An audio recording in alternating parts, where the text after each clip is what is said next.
Hello, আমি সুস্মিতা বলছি। হ্যাঁ, ভালো আছেন তো? ওকে। আমি একটা নতুন ভিডিও করতে চলেছি এবং ভিডিওটা আপনারা দেখুন। যখন আমি আপলোড করার পরে আপনাদের কাছে পৌঁছিয়ে দেব, তখন আপনারা দেখে যদি মনে করেন যে হ্যাঁ, সাবস্ক্রাইব করা যাবে, অবশ্যই সাবস্ক্রাইব করবেন, নতুবা লাইক দেবেন, নতুবা আপনারা কমেন্ট দেবেন, যেটা ভালো বুঝবেন সেটাই করবেন। যাই হোক, তাহলে আমি শুরু করি। মূলো। মূলো এমন একটা সবজি, এটা শীতকালীন সবজি বলে পরিচিত। তবে বর্তমানকালে যেটা দেখছি, সব জায়গাতেই সব সময় সব সবজি আজকাল পাওয়া যায়, সব সময়তেই পাওয়া যায়। তবে শীতকালে এর প্রোডাকশানটা বা এর উৎপাদনটা একটু বেশিই হয় মনে হয়, এটা অনুমান। তবে কি মূলো ব্যাপারটা হচ্ছে, মূলোর একটা গন্ধ আছে, যেই গন্ধটা অনেকে আবার পছন্দ করে না এবং তারা খেতেই চায় না মূলোর একটা গন্ধের জন্য। কিন্তু আমার কাছে মূলোটা আবার কেউ ভীষণ ভীষণ পছন্দ করে, যেমন আমি এবং আমার মেয়ে ভীষণভাবে আমরা পছন্দ করি। বিশেষভাবে মূলো ছেঁচকি যেটা বানাই কেটে, মানে শস্য ফোড়ন দিয়ে, কাঁচা লঙ্কা বা শুকনো লঙ্কা ফোড়ন দিয়ে যেটা বানাই, অপূর্ব লাগে ভাত দিয়ে মাখা মাখা করে খেতে। যাই হোক, এখন মূলো সম্পর্কে তো কিছুটা বললাম। হ্যাঁ, মূলোর মধ্যে এমন সব উপাদান আছে বা ভিটামিন বা মিনারেল আছে, যা আমাদের মানে শরীরকে সুস্থ রাখতে বিশেষভাবে উপকারী। তাছাড়া মূলোর প্রচুর পরিমাণে ভিটামিন এবং মিনারেল আছে, যেটা এক্ষুনি বললাম, মানে আমাদের শরীরের স্বাস্থ্যের জন্য খুবই উপকারী। আর যাদের উচ্চ রক্তচাপ, হ্যাঁ, উচ্চ রক্তচাপ আছে, হ্যাঁ, তাদের জন্য মূলোটা অত্যন্ত উপকারী। আর বিশেষভাবে কোন মূলোটা বলছে? সাদা মূলোটা। তার কারণটা হচ্ছে, আমাদের মূলো বিভিন্ন রকম হয়, লাল হয়, সাদা হয়, সব বড় বড় লম্বা লম্বা ধরনের মূলোগুলো হয়। আবার কোনো কোনো মূলো বেশ শালগম টাইপের ছোটাকৃতি হয় এবং লাল ধরনেরও হয়। কিন্তু এখানে আমি যেটা বলছি, যে খুব উন্নত করে উচ্চ রক্তচাপকে, মানে উচ্চ রক্তচাপ যাদের আছে, যেসব রোগীদের আছে, তাদের জন্য যথেষ্ট উপকারী, সেটা হলো সাদা মূলোটা। আর সাদা মূলোটা এতটাই উপকারী যে রক্তচাপ নিয়ন্ত্রণে রাখতে সাহায্য করে থাকে। মূলোয় প্রচুর পরিমাণে ফাইবার আছে। ফাইবার থাকলে, আমরা সাধারণত জানি, ফাইবার আমাদের মোশনে খুব সাহায্য করে থাকে, আমাদের হজম প্রক্রিয়াকে মানে আরও উন্নত করতে সাহায্য করে, তারপরে কোষ্ঠকাঠিন্যতা দূর করে, অ্যাসিডিটি কমায়, অনেক কিছু দূর করে থাকে। তারপরে তাছাড়া আরেকটা কথা বলছে, পাইলস। পাইলস বা অর্শ, যেটা আমার আমার যেটা অনুমান, যেটা পাইলস বা অর্শে অনেক কষ্ট হয়, অনেকের রক্তপাতও হয় এতে। এবং এই সব রোগীদের জন্য বলছে যে প্রতিদিন যদি 100 গ্রাম করে, হ্যাঁ, এই কাঁচা মূলোটা খায় বা রসটা খায় এবং সেটার সাথে একটু মধু মিশিয়ে খায়, তাহলে অত্যন্ত উপকারী। আর এছাড়া বিট নুন দিয়েও খেতে পারে, কিন্তু বিট নুন কারা খেতে পারবে? নুনটা, কাঁচা নুনটা মানে যাদের ব্লাড প্রেশার নেই, তাদের জন্য ঠিক আছে। কিন্তু ব্লাড প্রেশার থাকলে তো নুনটা দিয়ে খেতে পারবে না, সেক্ষেত্রে মধুটা ঠিক আছে। তবে মধুর পরিমাণটাও কমাতে হবে, কারণ আর ডায়াবেটিস রোগীরা আবার মধুটাও বেশি নিতে পারবে না। সেক্ষেত্রে একটাই কথা, 100 গ্রাম মূলোকে আপনারা কাঁচা চিবিয়ে খাবেন, সাথে সামান্য একটু মধু মিশিয়ে খাবেন। মধুটা তো ন্যাচারাল, সেক্ষেত্রে খুব একটা ক্ষতি হবে বলে মনে হয় না। প্রতিদিন খেলে আপনি দেখবেন একদম মানে ধন্বন্তরীর মতন আপনার মানে ওষুধের কাজ হয়ে যাবে, মানে এতটা উপকার দেয়। প্রতিদিন 100 গ্রাম করে যদি আপনি এই মানে মূলোটা খেয়ে থাকেন, তাহলে কি হবে?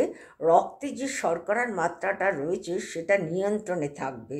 হ্যাঁ, আর যে কারণে ডায়াবেটিসটাও কন্ট্রোলে আমরা রাখতে পারবো। ডায়াবেটিসটা কন্ট্রোলে থাকবে কখন? যখন রক্তের শর্করা মাত্রাটাকে আমরা নিয়ন্ত্রণে রাখতে পারি। রক্তের শর্করার মাত্রা অনেক সময় খেয়েও করা যায় না, তখন আমরা আলটিমেটলি ডাক্তারের পরামর্শ নিয়ে, ডাক্তারের সঙ্গে কনসাল্ট করে ওষুধ খেতে বাধ্য হই। কিন্তু যতই ওষুধ খাই না কেন, ডাক্তাররা সবসময় খাবার উপর ডায়েটটা কন্ট্রোলে রাখতে বলে, ডায়াবেটিস রোগীদের জন্য আর কোলেস্টেরলের রোগীদের জন্য বিশেষ করে। তা যাই হোক, এছাড়া বলছে যে আমরা মানে রক্তচাপটা কমাতে পারি কি করে? পটাশিয়াম যদি থাকে, সেই পটাশিয়ামটা এই মূলোর মধ্যে রয়েছে। এতে ক্যালোরি কম আছে, ক্যালোরিটা কম আছে। ক্যালোরি কম থাকলে মানে মানে শরীরের শক্তিটা একটু কম হয় তুলনামূলক, এবং ফ্যাটও নেই বললেই চলে। সেক্ষেত্রে এটা কি করছে, আমাদের ওজনটা নিয়ন্ত্রণে রাখতে সাহায্য করছে বা সহায়তা করে থাকে আমাদের। এতে থাকা ভিটামিন সি রয়েছে। হ্যাঁ, ক্যারোটিনেট হলো ভিটামিন সি আর ক্যারোটিনেট, এই কম্বিনেশনটা একটা শক্তিশালী অ্যান্টিঅক্সিডেন্ট, যেটা আমাদের শরীরের শক্তি বাড়ায়। যদিও ক্যালোরি নেই, ক্যালোরি কম আছে, ক্যালোরি কম, কিন্তু যেহেতু ভিটামিন সি রয়েছে এবং ক্যারোটিনেট আছে, এই দুটো কম্বিনেশনে আমাদের শরীরে অ্যান্টিঅক্সিডেন্ট মানে এতটা অ্যান্টিঅক্সিডেন্ট সমৃদ্ধ হয়ে যায় এই দুটো থাকাতে সব মানে মূলোর মধ্যে। ফলে কি হয়, আমাদের শরীরে শক্তি বাড়ে, আর কি হয়, রোগ প্রতিরোধ ক্ষমতাটাকেও বাড়িয়ে দেয়। কি না, মূলোর মধ্যে এই উপাদানগুলো রয়েছে এবং অ্যান্টিঅক্সিডেন্ট রয়েছে। এটি ক্যালসিয়াম সমৃদ্ধ বলছে, এইটি ক্যালসিয়াম সমৃদ্ধ একটা সবজি। ফলে কী হচ্ছে, ক্যালসিয়াম আমাদের হাড়কে মজবুত রাখতে এবং হাড়ের স্বাস্থ্যকে উন্নত রাখতে ভীষণভাবে সহায়তা করে থাকে। তাহলে মূলোর মধ্যে আমরা ক্যালসিয়ামটাও যথেষ্ট পরিমাণে পাচ্ছি। আর বিশেষ করে বলছে, মূলোর পাতাতে ক্যালসিয়ামের পরিমাণ অপর্যাপ্ত, এবং সেটা যদি আপনি শাকের মতন করে খেতে পারেন, আমার মনে হয় ক্যালসিয়ামের ঘাটতিটা অনেকটা পূরণ হবে। আর বিশেষ করে যারা প্রাপ্তবয়স্ক, প্রাপ্তবয়স্ক বলতে যাদের একটু বয়স হয়ে গেছে, হ্যাঁ, কারণ বয়সের সাথে সাথে ক্যালসিয়ামের ঘাটতিটা থেকে যায়, তখন ডাক্তাররা প্রেসক্রাইব করে ক্যালসিয়াম ট্যাবলেট খেতে এবং ক্যালসিয়ামযুক্ত খাবারগুলো খেতে। তা মূলোর মধ্যে কি কি আমরা পাচ্ছি? মূলোতে পাচ্ছি sodium, carbohydrate, fibre, vitamin B9, vitamin K, vitamin C, vitamin B6, তারপরে প্রোটিন, ফাইবার, পটাশিয়ামের মতো অনেক উপাদান রয়েছে এবং পুষ্টিগুণ সমৃদ্ধ, যেটা আমরা মূলোর থেকে পেয়ে থাকি। কিন্তু যারা খেতে পছন্দ করেন না, তারা যদি একবার শুরু করতে পারেন, আমার মনে হয় আপনাদের যথেষ্ট উপকার দেবে। আর মূলোটা আমরা কত রকমভাবে খেয়ে থাকি বলুন তো। আমরা কাঁচা মূলো খেতে খুব ভালোবাসি, কারণ মূলোর মধ্যে একটা সুইট আছে, মিষ্টি আছে। হ্যাঁ, সেই জন্য কাঁচা মূলোটা মোটা মোটা যেগুলো মূলো, আবার কিছু মূলো আছে ঝাঁঝওয়ালা মূলো আছে। ঝাঁঝওয়ালা মূলোটা কাঁচা খাওয়া যায় না, সেটাকে হয়তো জলে ভিজিয়ে রাখতে হয় অনেকক্ষণ, কিন্তু তার গুণটা অনেকটা বেরিয়ে যায়।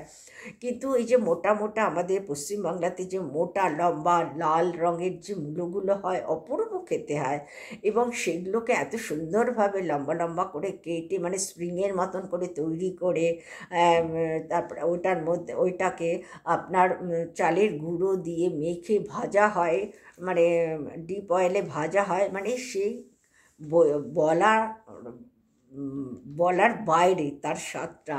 সেগুলো অত আমরা করতে পারি না, জানি না, সে আমরা কুচিয়ে যেমন আর বাকি সব দিয়ে করে খাই। যাই হোক, তাছাড়া আমরা স্যালাদে খাই, স্যালাদের মধ্যেও কাঁচা মূলোটা দেওয়া হয়, যেমন আমরা গাজরটা খাই, বিটটা খাই কাঁচা, তেমনি মূলোটাও খাওয়া হয়। তাছাড়া আমরা পাঁচমিশালি সবজি, লাবড়া, বিভিন্ন রকম খাবারে কম্বিনেশনের উপর ডিপেন্ড করছে তার স্বাদটা। স্যুপ খাচ্ছি, ভাজা খাচ্ছি, সব কিছুই আমরা এই মূলোর মধ্যে দিয়ে খেয়ে থাকি। মূলো শরীরের কি করে, ক্ষতিকর টক্সিনটাকে বের করে দিতে, ক্ষতিকর টক্সিনটা বের করে দিতে সাহায্য করে। ফলে আমাদের ক্যান্সারের ঝুঁকিটা কমে যায়। আর তাছাড়া বলছে যে মূলোটা খেলে সর্দি, কাশি, জ্বর এইগুলো থেকে আমরা রক্ষা পাবো। এগুলো আমাদের এই মূলোই আমাদেরকে এগুলো থেকে আমাদের রক্ষা করতে সাহায্য করে থাকে। হ্যাঁ, তবে একটা জিনিস বলছি, তাছাড়া বলছে লিভার পরিষ্কার করতে মূলো একটা সাহায্যকারী সবজি, খুবই সাহায্য করে লিভারটাকে পরিষ্কার রাখতে। এটি লিভারের কার্যকারিতা বৃদ্ধি করে থাকে। হ্যাঁ, ঠিক আছে, তাহলে এখন মূলোটা তো আমরা গুণাগুণ সম্পর্কে আলোচনা করলাম, উপকারিতা আলোচনা করলাম, এটার খাওয়া নিয়ে আলোচনা করলাম। কিন্তু এবারে অপকারিতাটা একটুখানি আলোচনা করে নিই। অপকারিতা বলতে সব খাবারই অতিরিক্ত খেলে পেট ফাঁপে, গ্যাসের সমস্যা হয়, তারপরে অতিরিক্ত খেলে অন্যরকম প্রতিক্রিয়া তৈরি হবে। সেই জন্য বলা হচ্ছে, যখনই আপনাদের কোনো গুরুতর রোগ আক্রান্ত হবেন, গুরুতর কোনো ভয়াবহ রোগে আক্রান্ত হবেন, এমনকি ডায়াবেটিস, কোলেস্ট্রল এসব রোগীদের ক্ষেত্রেও আমি মানে পরামর্শ দিচ্ছি যে যখনই যার যে রোগ রয়েছে ডাক্তারকে জানিয়ে কতটা পরিমাণে খাওয়া উচিত না উচিত সেটা আপনারা ডাক্তারের সঙ্গে আলোচনা করে খাবেন। তার আগে খাবেন না গুরুতর রোগ যদি থাকে। আমি যেগুলো বলেছি সাধারণ মানুষদের জন্য এবং প্রাপ্তবয়স্কদের জন্য যারা অ্যাডাল্ট, বাচ্চাদের জন্য তো একেবারেই না, কেননা সব বাচ্চাদের তো পরিমাণ অনেক কম থাকতে, মানে ঠিক এইভাবেই বাচ্চাদের আরও কম পরিমাণে দিতে হয়। যাই হোক, আমি এতটুকুই জানালাম। আপনারা ভালো থাকুন, সুস্থ থাকুন। ওকে।